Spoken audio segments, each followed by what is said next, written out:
Welcome to the third presentation in our series, Rereading Revelation. And this time we're still doing some preliminaries, so we want to know who was involved in the creation of this book, what the book might be, what we should call it, where it happened, when it happened, and a very difficult question, why? So these are big items, but they are preliminaries. We will begin with the who question. And we are given quite a bit to work with on the who question. Already in verse 1, we have a name of a human being here. So the he is God, God in the sort of sending end of it. He made it known by sending his angel to his servant John. So here is John. And then John writes to the seven believing communities, John to the seven churches that are in Asia. And Asia, that's Asia Minor, that's Turkey. And then again, he will say something about himself. I, John, your brother who share with you in Jesus the trials. I was on the isle called Patmos. So there is the where question answered too. And then at the end of the book, all of these are in chapter 1, and here is one from the last chapter. I, John, am the one who heard and saw these things. So this is pretty straightforward, isn't it? And here in an iconographic illustration, here he is in his cave. And here in Greek letters, it's John, Johanno, and he is known in the church tradition as the theologian. So he is theologos here, and receiving the revelation here. And there is a cave at Patmos that people frequent, thinking that could be the location. So we have some questions now, and we are going to look at the internal evidence, the book looking at the New Testament and especially the Gospels. So was he John, the son of Zebedee, known in the Gospels? Because there is a John in the Gospels. He is a very important person. Is the John of Revelation that John? And second question, is that John identical with the beloved disciple in the Gospel of John, or the Gospel attributed to John? The source and the author of that Gospel. So in the Gospel attributed to John, the author is referred to as the beloved disciple, but never as John. So is the beloved disciple John? And is John then the author of both of these books? And here in Leonardo da Vinci's Last Supper, we have a scene with the beloved disciple. He's identified as the beloved disciple sitting next to Jesus, Peter leaning over to him, asking, who is it who will betray Jesus? That is the scene here. And then 5 times in the Gospel of John, we hear about the beloved disciple, but we are never told that the beloved disciple was John. So this is then a conundrum, or a knot, as it were. And then my third point, if the answer to number 2 is yes, that the beloved disciple is John, the son of Zebedee, then is I John? We solved the identity of the beloved disciple. Is that John, the John of Revelation? And most people, most scholars today do not think so. And there is not agreement on many of these points. The main reason why people don't think so is because the language is so different. There is a different linguistic tenor, texture to the language in these books, but there is significant thematic continuity, overlap. And I just want to show 3 items there, comparing notes, comparing these 2 books. There is a very prominent theme of cosmic conflict. Let's just say that the Gospel of John and the book of Revelation feature a cosmic perspective to a far greater degree than any other book in the New Testament. That's a fact. And here in the 4th Gospel, we read in what is really the main thing in the story, Jesus speaking, "Now is the critical moment of this world. Now the ruler of this world will be expelled." And he uses a word in Greek, ekballo, to throw out, or to unveil, to unmask, to expose. It can also mean. It's a telling verb in the context of the 4th Gospel. And look here, in the context of Revelation, in also a scene that is pivotal in the book, the great dragon was expelled, ekballo again. That ancient serpent who is called the devil and Satan, the deceiver of the whole world, he was expelled, ekballo, once more to the earth. So these 2 books are united in their emphasis of the theme of cosmic conflict, and with some word elements that are quite telling, that are quite suggestive, that someone who thought in the similar manner and for some key issues used the same vocabulary is at work here. So let's do 2 other ones. One more. The theme of witness here in the 4th Gospel.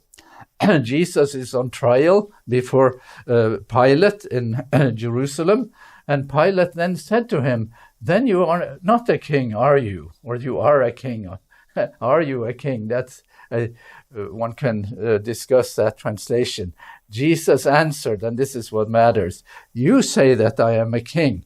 For this task I was born." I don't know why I have a mistake there. I'm sorry about that. "For this task I was born, and for this reason I came into the world, to witness, martyreso, to the truth." So here the language of witness describing, identifying the mission of Jesus as a witness to the truth. And here in the book of Revelation, here we have also a cosmic conflict, as we pointed out already, and here, "and filled with rage against a woman, the dragon went away to make war against the rest of her seed, those who keep the commandments of God as revealed by the witness of Jesus." Martyrion, Jesu. So they have in common the theme of witness, and witness is a form of revelation. So that there is a revelatory tenor in both of these books. And a third one. This one, in my view, is the most telling, most revealing. This is a kind of giveaway, almost. Here in the 4th Gospel, very typical Johannine way of thinking. Jesus is praying in chapter 17 here, "I have given them the glory that you gave me, that they may be one as we are one, I in them and you in me." I call that the theme of mutual indwelling, the sort of reciprocity relationship described from the 2 sides of the relationship. And then it's a little different, but it is similar enough that we can hear it. Here is the last message to the 7 believing communities, and the end of that message to Laodicea. And Jesus says, "If anyone hears my voice and opens the door, I will come in and eat with him, her, and he, she with me." Here it is I in you and you in me. Here it is I with him and he or she with me. Those are ways of thought habits of thought, habits of expression that seems to suggest common ground as we compare notes between these books, and I could give quite a few others as well. So moving now from what we call internal evidence to external evidence, looking at what people have said, and we will look at Irenaeus, who wrote a book against heresies. Irenaeus was born in one of the cities of Asia Minor in the year AD 140, and wrote somewhat later than that, toward the end of the second century. And this is what he will say, and now reflecting on the church tradition, early church tradition. So first he says, lastly, John, who was the disciple of the Lord, who had leant back on his breast, remember Leonardo and the Last Supper, once more set forth the gospel while residing in Ephesus in Asia. So here Irenaeus claims that the gospel of John, or the gospel attributed to John, is written by John, the son of Zebedee. So, and he wrote it while he was in Ephesus. And Ephesus is not far from the island of Patmos. That's number one. And then he will say, John beheld the apocalyptic vision. That's the book of Revelation. For that was seen not very long time since, but almost in our day, towards the end of Domitian's reign, toward the end of the first century. So Irenaeus claims then that these two books are written by the same person, that the John of Revelation is John the son of Zebedee. And that's the tradition. And here, this is from the Jews' Apocalypse, these amazing illustrations found in a book from the 13th century, 1270 or so. And here the angel delivers a message to John, and he listens very carefully. He is on Patmos, and here the Strait of Bosporus is identified here in the text. These people really were serious about what they were doing. Austin Ferrer says something that I think is quite to the point. His name, John, is enough. He writes as if there were no other John. And that makes it simpler. So which John is it then that is so famous, so well known? And which John, what sort of character would he have to be capable of this? So I say in my commentary that if we had two different authors, that would be amazing. That would be amazing. But it is harder to believe in two different authors than in one, because these books are so amazing that to find one is really more plausible than to find two. So many won't agree with me on that one, but we will move on. We will go to where? And here, I, John, your brother, who shared with you and Jesus the trials, was on the island called Patmos. So that island is known, we know where it is, and many people have traveled there. It is a very small island. It is here in the Aegean Sea between Turkey and Greece, and the island is here. So there it is. And you see that the city of Ephesus is close by, and the city of Smyrna, both cities of Revelation. And just to put us in perspective here, there is Athens, and here is Istanbul, major cities in our time. It's the real world. It's a real place. Maybe it really happened. That's the context. Certainly the author is giving us place, not maybe less time, but he's certainly giving us location and to some extent occasion. So to a harder question, the question of what? What kind of book is it? That is what we are asking here, because and this has been a major topic in scholarship. And again, we will read Revelation 1:1, the first verse. The revelation, the apocalypsis of Jesus Christ, which God gave him to make known to his servants what must soon take place. He made it known, and there Revelation uses a special word, the word seimino.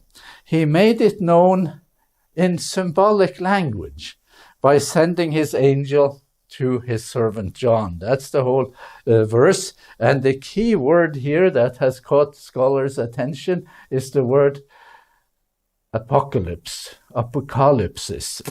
So is that a word for what? For genre, for a certain kind of literature.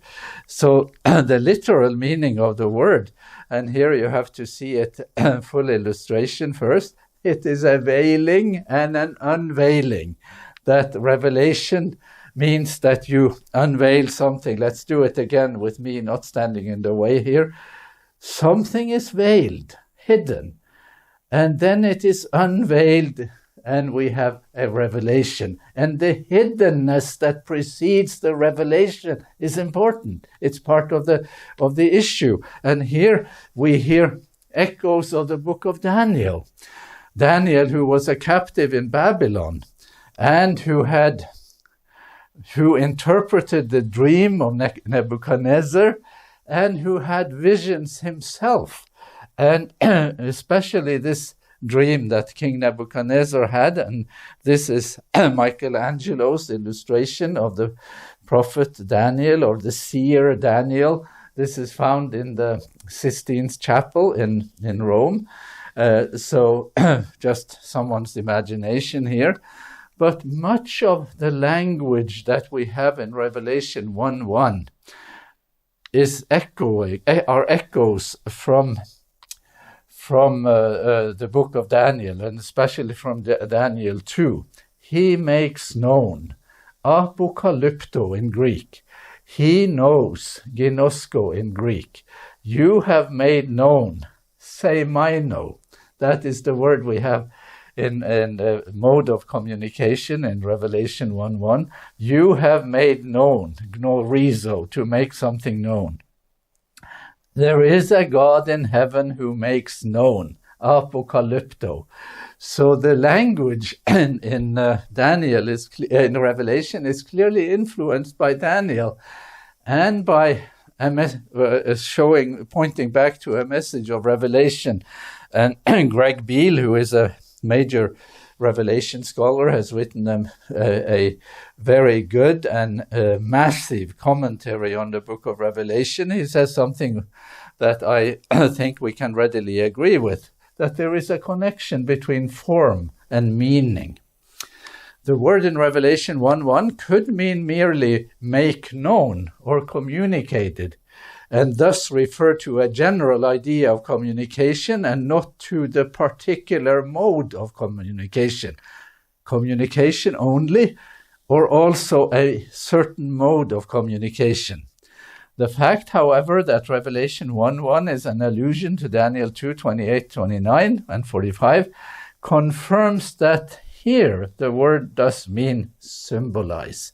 So there is communication in symbolic language. That is what we have so far on the what question, the apocalyptic question. But what's the connection between symbol and meaning? How do you do that? And here I will have two words that sound similar, and they are quite similar, even though some dictionaries list them as antonyms, as words with opposing meaning. To many people, maybe most readers of Revelation, we have a book where symbol means code, and you have to decode it. You have to find what does that term refer to in real life. So you decode the book, and one person, a good scholar in my community, has written a book on decoding Revelation's trumpets, for instance. So here you convert a coded message into intelligible form. That's decoding. And here is a statement taken from a dictionary. The secret documents were intercepted and decoded. Right? That's the decoding approach to explain the connection between symbol and meaning. For instance, we have a number 666 in Revelation 13:18, and an exhortation in that verse to understand what the word means. And the decoders, they will go to work and say that that number is a coded expression, coded numerical expression for a real person. Most preterists think this is the Emperor Nero. 666 is code for the Emperor Nero. Other people committed to decoding will not agree with that necessarily, but they will find some other person corresponding or some other reality corresponding to the number 666 or 666. The other word is a little more tricky, but it's a better word, to encode. And here is not encode to write a code. That is not the meaning. It's really more in the sort of medical or biological sense I wish to use this term. A gene responsible for producing a substance or behavior. We have the genetic code. And that code is a form of communication, a form of messaging in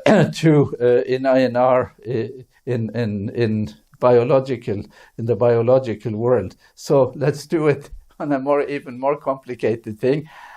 I take it that our literacy here is not too bad because of the COVID pandemic that is happening as we speak, and that will be remembered for some time because we have heard about RNA viruses.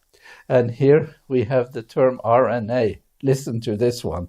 Each nucleotide, that's the DNA or triplet or codon on the mRNA chain encodes a specific amino acid. So here you have a certain language written in messenger RNA that is the code for a certain amino acid, and amino acids are building blocks for protein. And yes, our COVID-19 virus operates here in this territory. It carries the code for making messages, mostly a code to make more and more and more viruses and copy itself and make havoc in the world. But here we have a code as a message, as a kind of language, and to understand that language is what we are aiming for here. And here you have it in the meaning that I am interested in, the capacity of poetry to encode ideology. You write something in symbolic language, you write something in poetic language, and it is meant to convey a certain message, to leave a certain impression. Encode here means in some ways to inscribe something, to facilitate understanding of something, not in the sense of decoding a message, but in the sense of using a body of literature, the Old Testament, the visions of John, to open to our world a message in that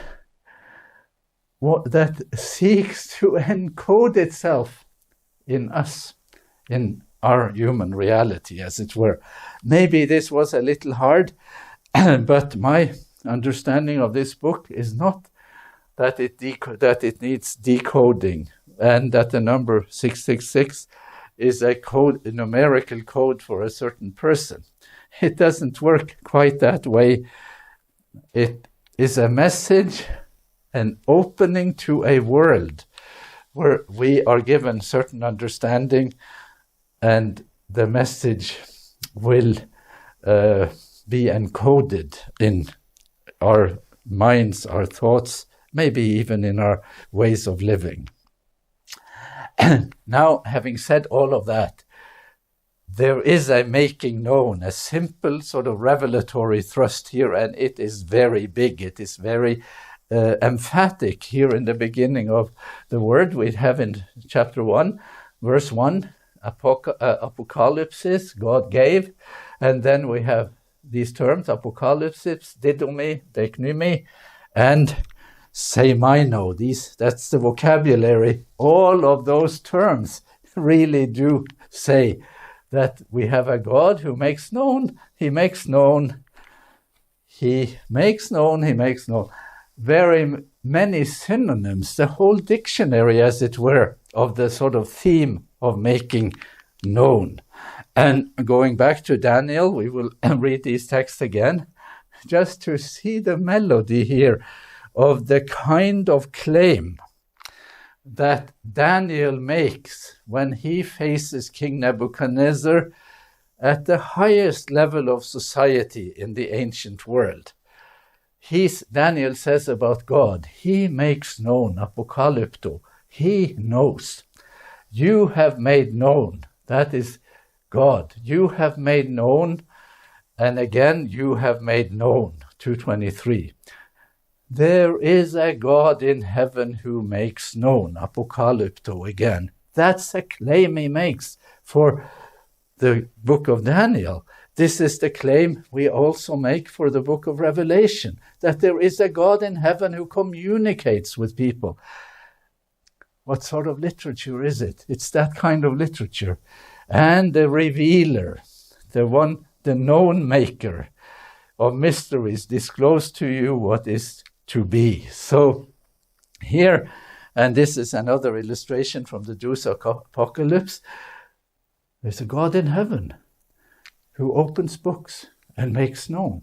That is the is the trick here, and in an expansion of this same illustration, God gives to Jesus the apocalypse that is by Jesus and about Jesus. He gives it to his angel, and his angel gives it to John. That's how they do it, and this is well done for our illustration.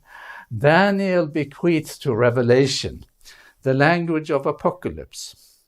The first verses in Revelation are sated with terms widely used in the story of Nebuchadnezzar's dream.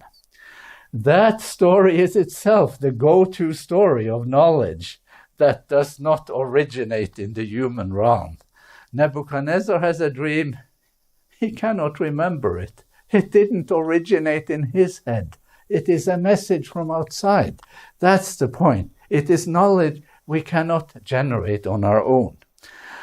Daniel then, and now Revelation, rests on the conviction that God communicates with human beings. There is a revealer and no-maker in heaven. That is the basic thing here. And this needs to be contrasted to conception in our time, where the notion of a God who reveals things is faded. And here is interpretation of dreams and visions. We have Joseph in the Old Testament, we have Daniel in the Old Testament, and we have Sigmund Freud in the 20th century. And not to disparage of these, but here is Freud, who is on a stamp with many different countries in the world, because he did in some way set the terms, define the terms for what is knowable and what is not knowable, what can be known, what cannot be known. Listen to what he says in his book, Interpretation of Dreams, from the year 1900. Our scientific consideration of dreams starts off from the assumption that they are products of our own mental activity. So the second point in Freud's paradigm or pattern follows from the first.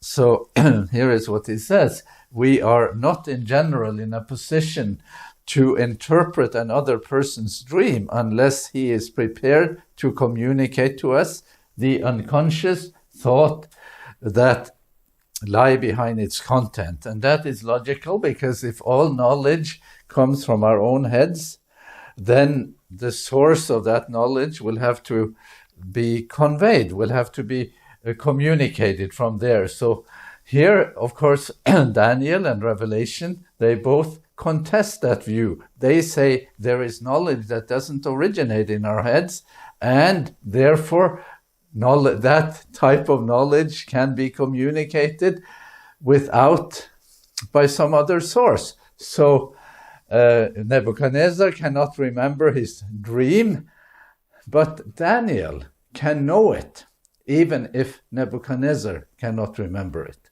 That is the strange thing. That is a different conception of reality, conception of what is knowable.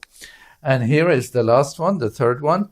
It will no doubt have surprised all of us to be told that dreams are nothing other than fulfillment of wishes, and not only on account of the contradiction offered by anxiety dreams. And Freud says that in various ways. So we have three things here: knowledge only in your own head, knowledge that needs to be communicated from the one whose head has that knowledge, and then that the knowledge is wish fulfillment. It's none of the above in Daniel and Revelation. There is knowledge outside the human head, and that can be communicated some other way. And there is also the notion that not everything is wish fulfillment. Sometimes there is truth that comes out. We didn't want it. We didn't want to know that. And likewise, there may be some things that we would like to know that can be known only by revelation. So the books of Daniel and Revelation, of course, the Bible as a whole, contests the worldview that has been bequeathed to us from Freud and others in the 19th or 20th century. And I think that is one of the major services of this book, to bring us back into another view of reality like the one we have in Revelation. So apocalypsis, then, the word for revelation, means that something is opened to us that is not knowable by normal means. That opening word has become the word for a literary genre. We call it apocalyptic literature. And it has also given rise to other concepts: an apocalyptic community, a group of people that has a certain expectation, even an apocalyptic mindset and worldview. The mindset and worldview is generally that the world is going to end soon. And so these are important terms in the scholarly literature. So genre is important, and the notion that there is an apocalyptic genre is not false, but it is risky to apply that to the book of Revelation, that the book of Revelation doesn't fit the genre. Why is it important? Well, we have the genre of fact and we have the genre of fiction. I sometimes mention that my brother tends to like historical novels and reads them, and historical novels is interesting. But it's not the same as history written by an academic historian. So you read a historical novel different from the way you read history. And there is a genre that is academic, scholarly, and there is popular literature. And those are different genres, and you come to that type of literature with different expectations.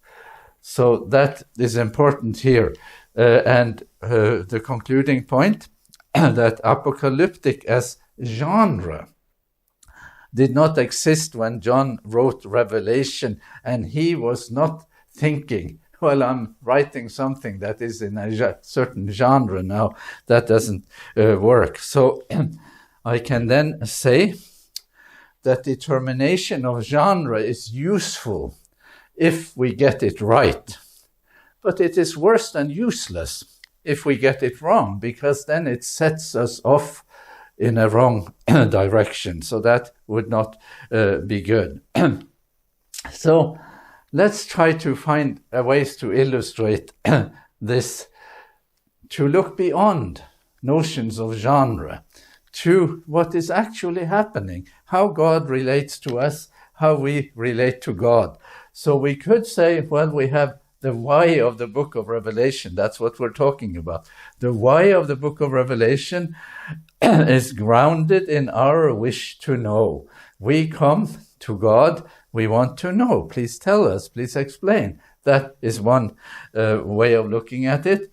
Or we could say, well, it is not that way. It is really God's disposition to make something known. That is how it works. That we are not the initiator, as it were, and then we would have God pulling the curtain aside and telling us, I want you to know. That's the kind of person I am. And I have one more illustration or contrast here. So here is an initiative from below.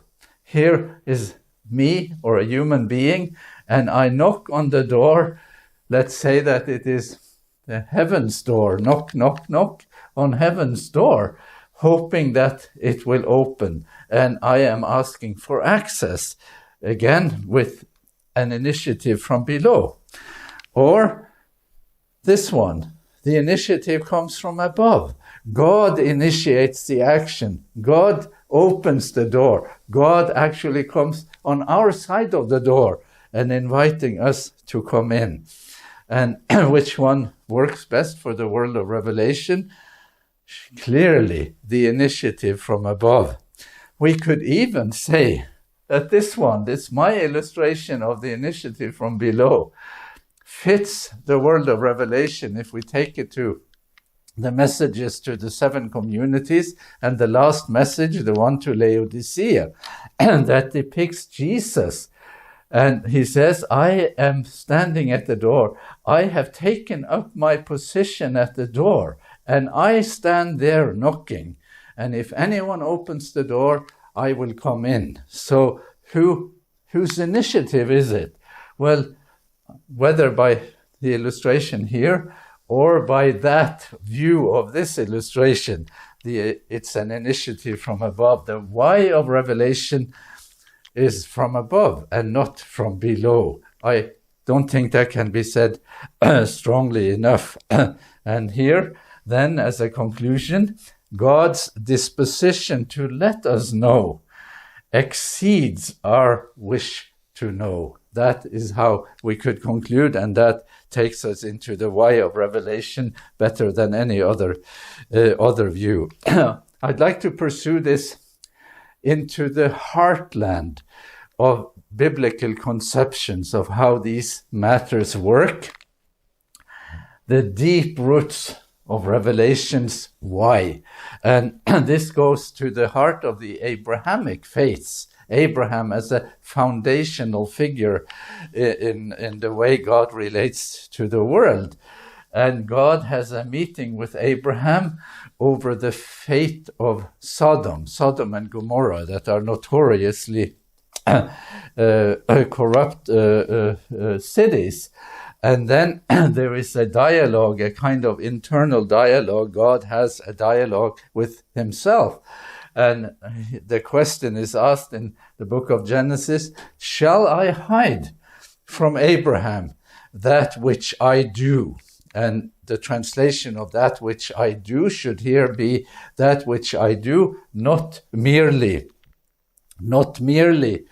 on this occasion, but as a regular practice. Shall I hide from humans, from Abraham, the way I do things? That's what we are hearing God saying. And then God answers, no, I'm not going to hide it, for I have known him. There is a relationship of reciprocity, of insight. And this is borne out in this book by Thomas Pangle, and it is borne out in this article by Timothy Lytton, "Shall not the judge of the earth do justly?" And I have pursued it quite vigorously in my book, God of Sense and Traditions of Nonsense, where you have an option between a God who communicates sensibly to humans or a God who is inscrutable and beyond access. So these are concepts then, and Revelation fits that concept. Transparency, the concept of God and divine transparency as a paradigm. So if we look at Revelation then as divine transparency, it comes to us to remedy the problem of ignorance. That there are many things we don't know, and certainly many things we don't know about God.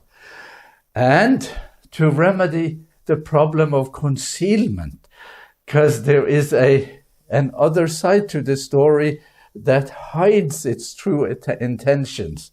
And to remedy the problem of slander, that there is another side that misrepresents God.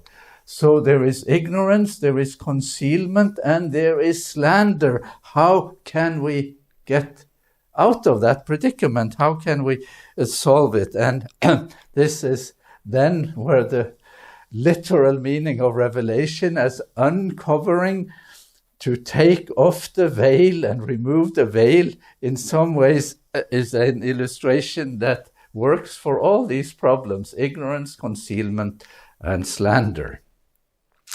This has particular relevance in our time too, and I am not wanting you to overinterpret my illustration here, but you may have types of communication that bills itself as fair and balanced. But it isn't fair and balanced. It's fake news. It's fake news channel. And Revelation is very much aware of that. Not just the fake news channels of our time, but the fake news channel of all times, as it were. And so the remedy for that is the remedy of Revelation. So again, then, Revelation is God's remedy for the problem of fake news. And in Revelation, again, you have battle lines drawn, you have two sides, you have a cosmic conflict. There is war waged here on this side by means of slander and deceit, and God countering the reality of slander and deceit by means of revelation. It's quite consistent and very important. So to draw up some things by way of bullet points here before we finish, here is the who, the what, the where, the when, and the why. And what does Revelation say? Well, for the who is John, calls him John.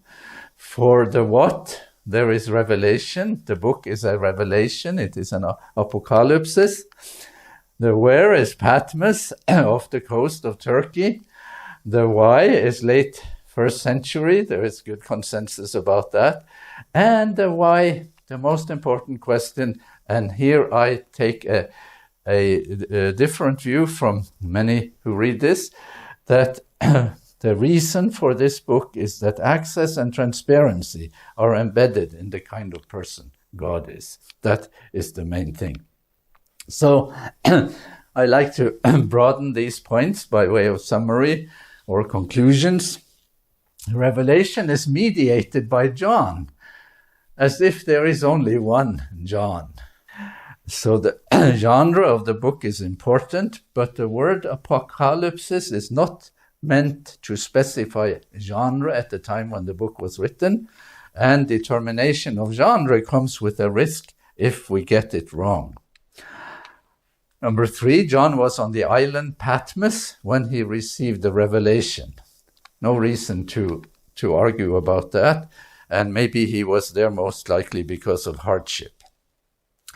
And it is likely that the revelation was seen, as Irenaeus puts it, toward the end of the reign of the Emperor Domitian, and his reign ended in AD 96. And then to the why question, we have the book primarily because God is a revealer, a God committed to transparency. And the genre of revelation then is not the genre of crisis literature, some situation that generates it. That is too simplistic. The genre of revelation is not the genre of crisis literature. It is a book belonging to the literary family of the God who reveals.